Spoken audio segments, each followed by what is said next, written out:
Assalamualaikum warahmatullahi wabarakatuh. Kami daripada kumpulan 7 akan membentangkan tentang modernism dan pasca modernism. Ini merupakan ahli kumpulan kami.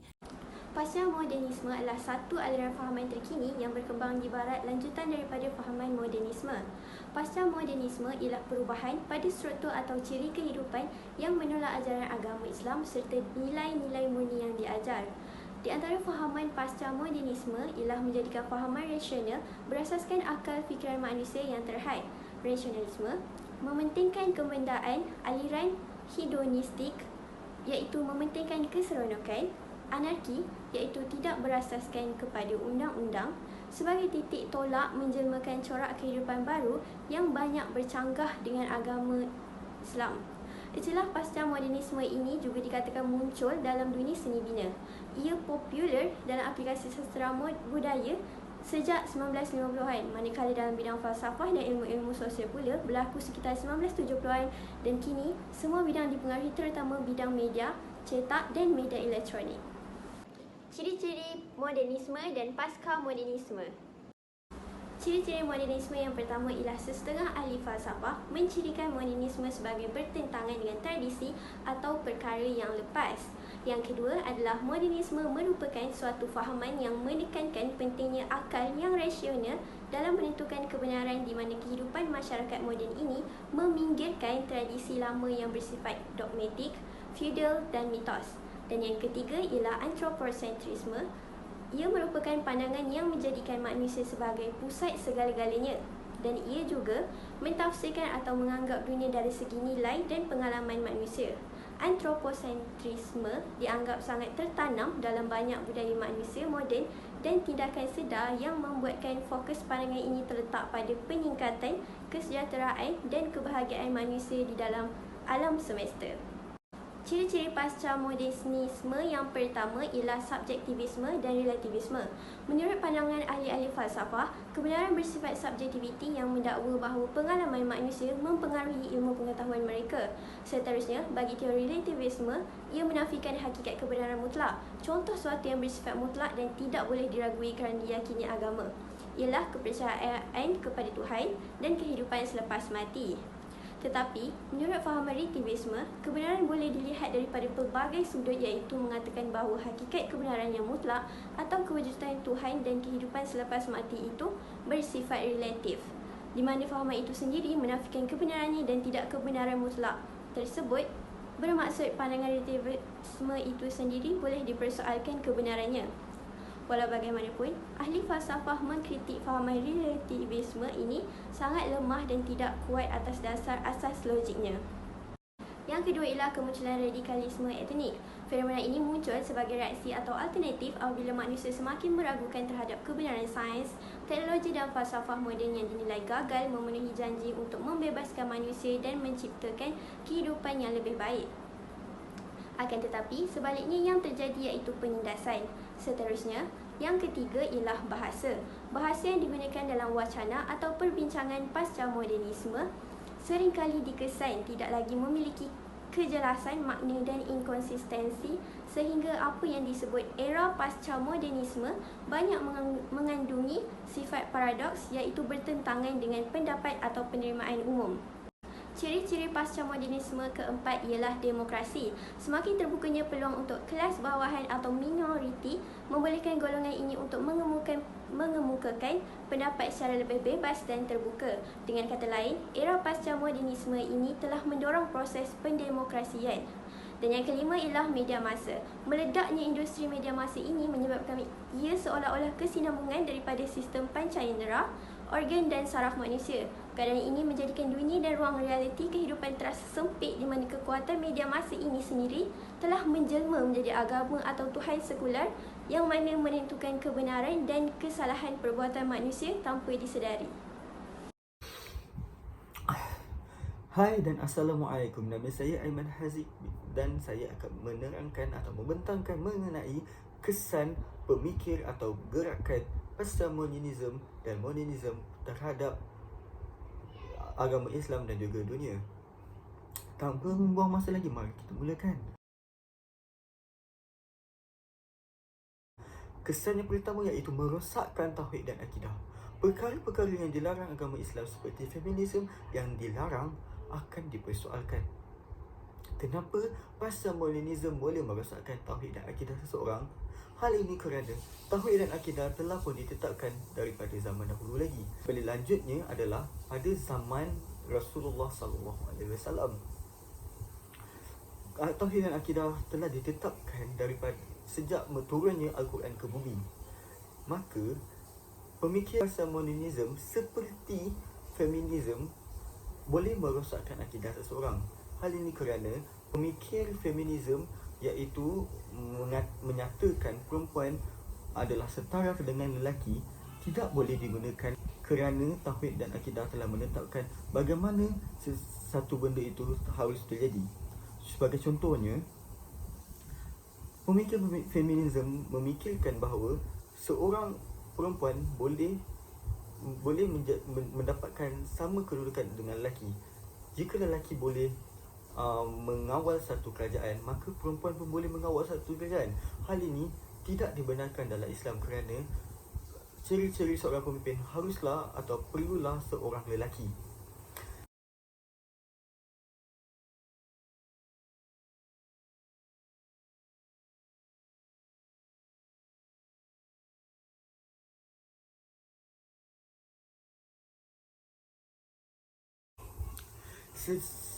Sesebuah budaya, kaum ataupun bangsa itu telah ditetapkan daripada zaman ke zaman. Lebih lanjut lagi, telah ditetapkan daripada zaman dahulu.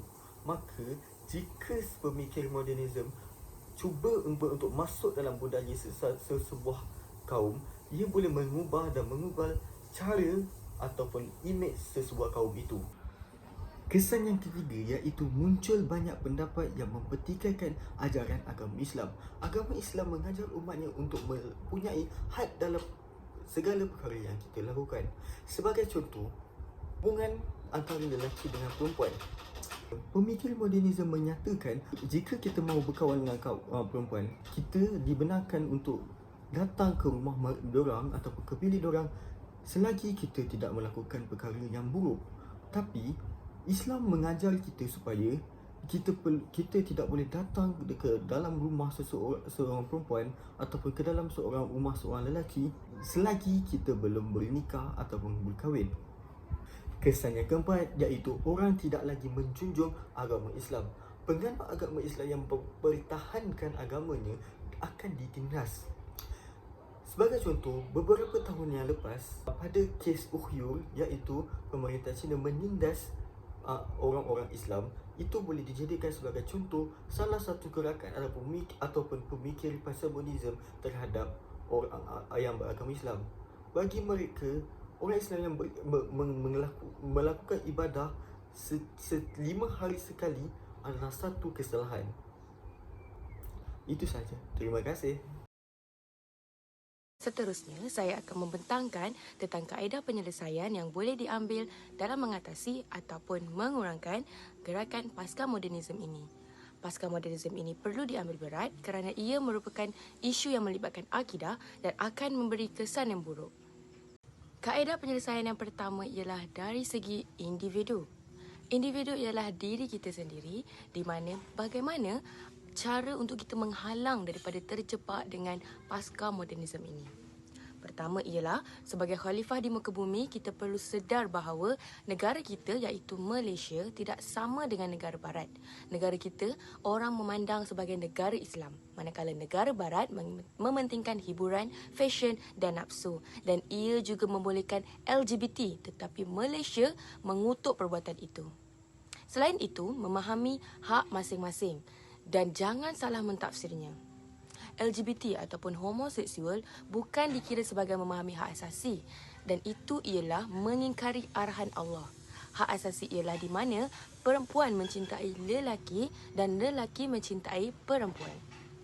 Yang ketiga, kita juga perlu bijak dalam memilih rakan sebaya, terutamanya dalam pembentukan personaliti diri. Rakan sebaya memberi pengaruh yang sangat besar dalam menetapkan personaliti diri kita. Silap memilih rakan, buruk akibatnya.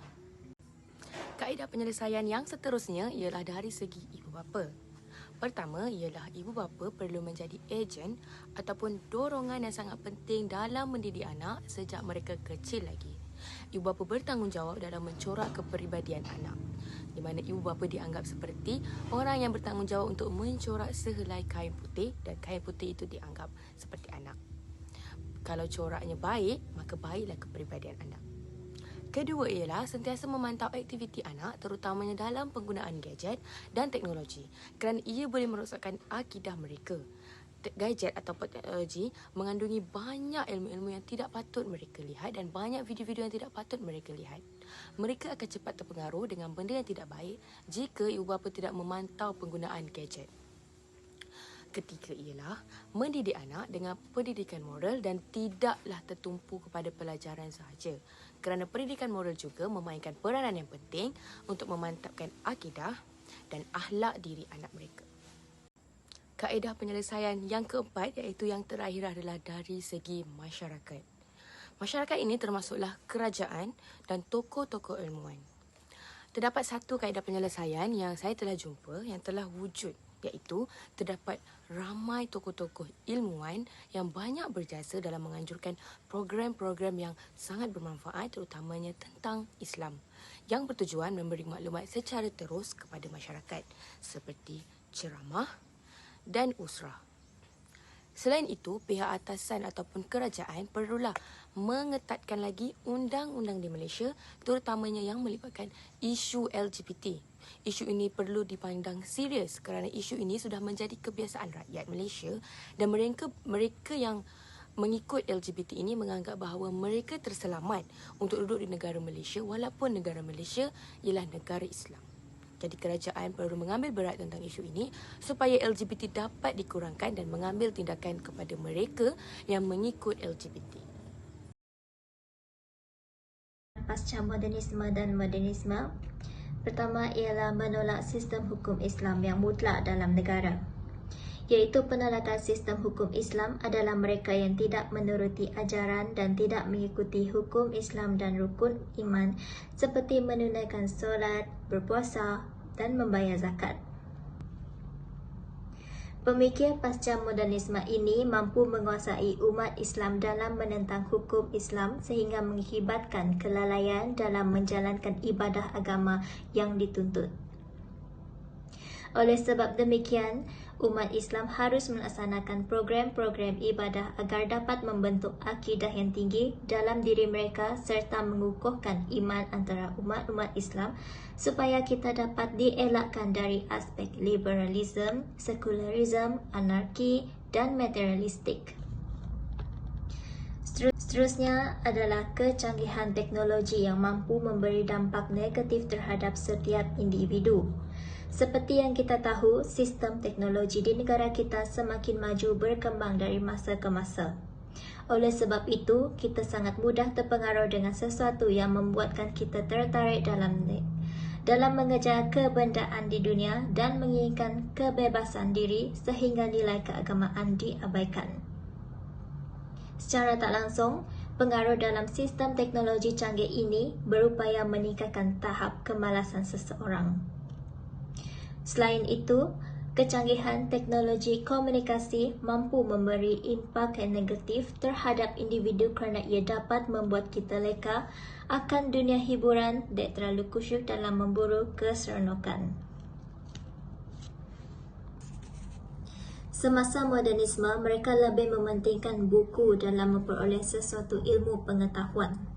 Manakala pasca modernisme pula banyak bergantung pada teknologi dan mereka menganggap web yang membesarkan perbatasan media cetak sebagai kaedah yang lebih mustahak untuk mendapat maklumat.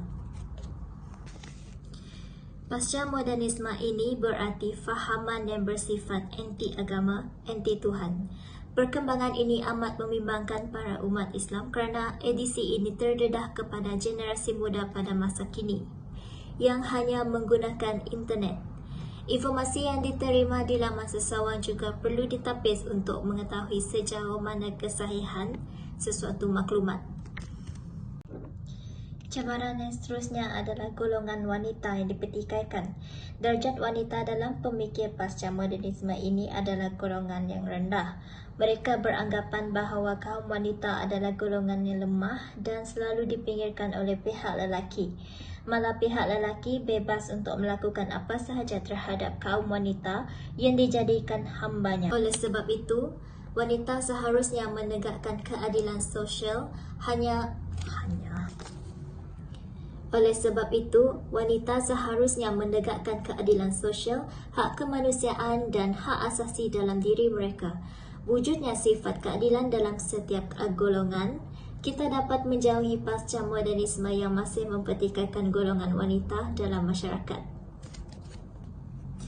Tambahan pula, dalam institusi kekeluargaan, nilai keagamaan dalam sesebuah keluarga yang rapuh mengakibatkan anak-anak terjebak dan terbawa dengan ajaran barat dalam kehidupan. Gejala sosial yang membuat mereka mengejar kebebasan, kemewahan serta berbuat sesuka hati tanpa halangan hendaklah dihindarkan.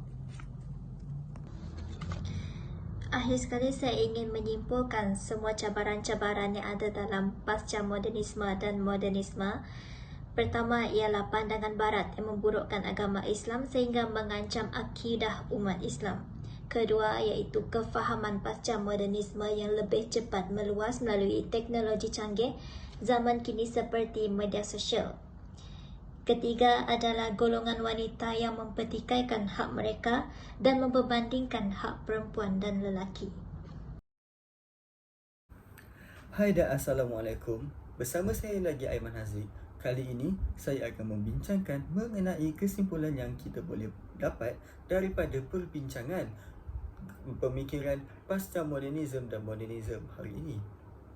Kesimpulan pertama yang kita dapat peroleh ialah pasca modernisme menjadikan masyarakat sempit tanpa memikirkan logik akal. Hal ini kerana pemikir ataupun gerakan pasca modernisme dan modernisme ini hanya memikirkan tentang kebebasan hak mutlak yang perlu diperoleh daripada umat manusia. Yang kedua, kita perlu mensyukuri dan menerima fitrah yang telah ditetapkan oleh Tuhan.